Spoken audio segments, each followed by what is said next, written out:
وبنت طبعا لا مدحويني أرجعيسه ما تشوف حد قبل يسألوا أرجعيسه هذا يقول له إذا ماشي ضد كرر لا سعنو ضد حبض لك قاعد كان كريه معه xildhibaan Axmed Khaliif oo kamid ah xildhibaanada golaha wakiilada Soomaaliland oo warbaahinta kula hadlay xarunta baarlamaanka Soomaaliland ayaa waxa uu sheegay in aanay waxba ka jirin hadallada ay xukuumaddu ku sheegayso in gobolka Sool ay ka dagaalamayso argagixiso balse dadka dagaalamaya ay yihiin shacabkii magaalada lahaa waxaana uu ugu baaqay xukuumadda inay bedesho luuqadda ay ku wajahayso xaaladda magaalada Laascaanood sidoo kale xildhibaanku waxa uu fariin u diray hay'adaha caalamiga ah ee gargaarka iyo sidoo kale kuwa Soomaaliland gudaheeda ka shaqeeyaba waa ka xildhibaanka oo ka hadlaya arintaasi doosaadka arrimaha bulshada waxaan marka hore soo dhaweynayaa baaqi xalay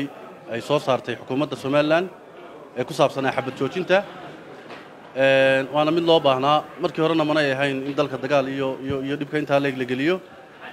waxaan soo dhaweynayaa in iyaguna dhinacii kale iyaguna ay qaateen runtii waxa la saacanood ka dhacay wax qurux badan ma ahayn wax wanaagsan ma ahayn waxaanan aaminsanaa in xabad iyo dagaal laga baaqsan karay labada dhinacba laga baaqsan karay runtiina waxaan jeclahay inaan halkan fariin uga diro hay'adda ka hortagga aafooyinka qaranka kaydka raashinka haysa waxaan leeyahay hay'adaasi waa inay si degdeg ah oo gurmad leh ay u gaarsiisaa raashinka waddanka yaalla ee kaydka ku jira maadaama dad lagu qiyaasay 80,000 oo qof in ku dhowi ay ka barakaceen dadkaasina ay ku nool yihiin maanta Laascaanood iyo hareeraheeda iyo Ingiroowe aaday laakiin dadka badankiisu ay intaa guumaysi iyo aad cadeeyo iyo Laascaanood hareeraheeda ay ku hareeraysan yihiin waxaan kaloo halkan fariin rabaa inaan uga diro hay'adaha UN-ka iyo international NGOs-ka oo aan leeyahay si degdeg ah hal loola gaaro dadkaasi waxaan kaloo rabaa inaan halkan inaan uga diro hay'adda barakacayaasha qaranka oo iyaduna maadaama barakac badan oo baahsanay uu waddanka ka dhacay in iyaduna ay gurmad la gaaraan inta ka bacdi waxaan jeclahay inaan mid u sheego dadka maxay toleen reer Soomaaliland ee labada dhinacba ah ee baraha bulshada isugu gudbinaya waxyaabaha caadifadaysan ee aan wanaagsanayn runtii anigu aad baan uga xumahay maadaama aan gobolka Sool ka soo jeedo gobol ahaan aan ku metelo xilka aan hayo gobolka Sool dhibaatada ka dhacday waan ka xunnahay mana wanaagsana aqlina ma gelayso in dadka la yiraahdo xabadna waa la idin la dhacayaa Soomaalilandna waa ka tirsantiin wax soconaya maaha dadka caadiga ee wax magaratada ah ee inta badan aaminsan in Laascaanoodna iyo gobolkaasi dhulkiisuna ay Soomaaliland kamid yihiin dadkiisuna aanay ahayn waa mid xaaraana baan leeyahay war hal laga daayo baan leeyahay waxaan mar kale ugu baaqayaa labada dhinacba inay xabad joojinta u hoggaansamaan oo nabad baa wax lagu yahay cid walba ay nabad qaadato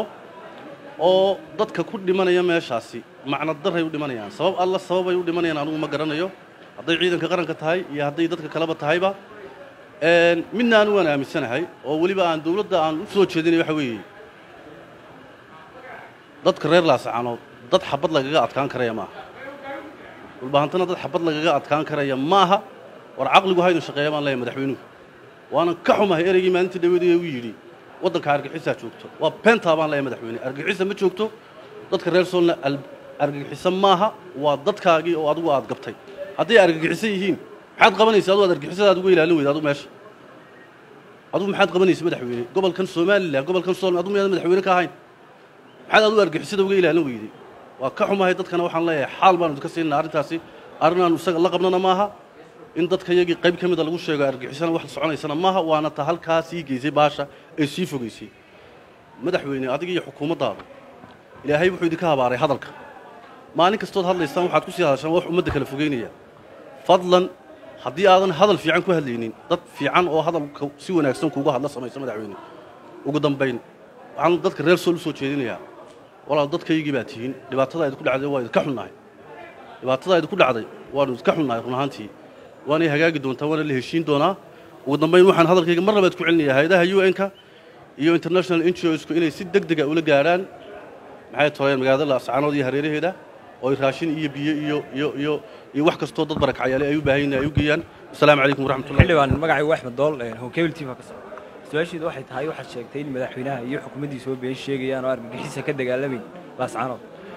ciidanka BSF baa dheeraada bay xukuumaddu xogo sirdoon bay sheegeen iyo maxay xogo kale inay ku heleen waxaas oo dhan waxba kama jiraan baad leedahay waxba kama jiraan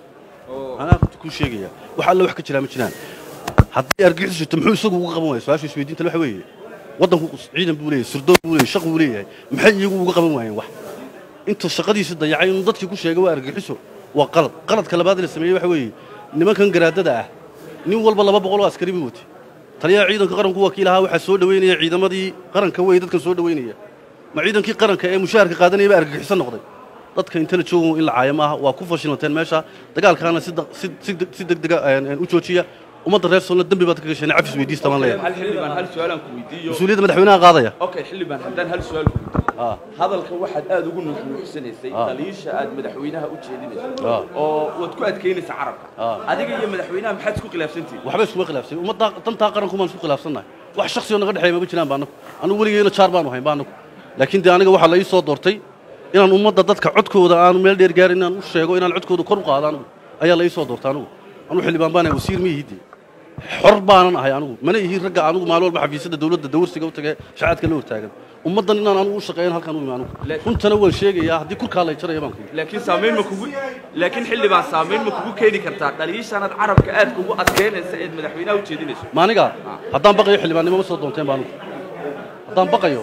xildhibaannimo ma soo doonteen baan nin mushaar dawladeed u ooyeyna ma yihiin inuu madaxweynuhu xukumaan anigu ma yihi accountable anigu isagu ma yihi anigu golahan aanu shaqeeyo anigu golahana qaranku matalaa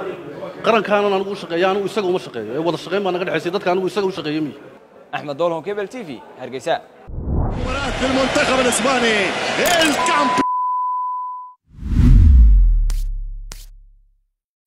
بليند على القائم الثاني على طريقة فان باستين وهذه جول هذه خطيرة وهذه جول دياغو كوستا هل هي لعنة سلفادور شيء كبير السلسعو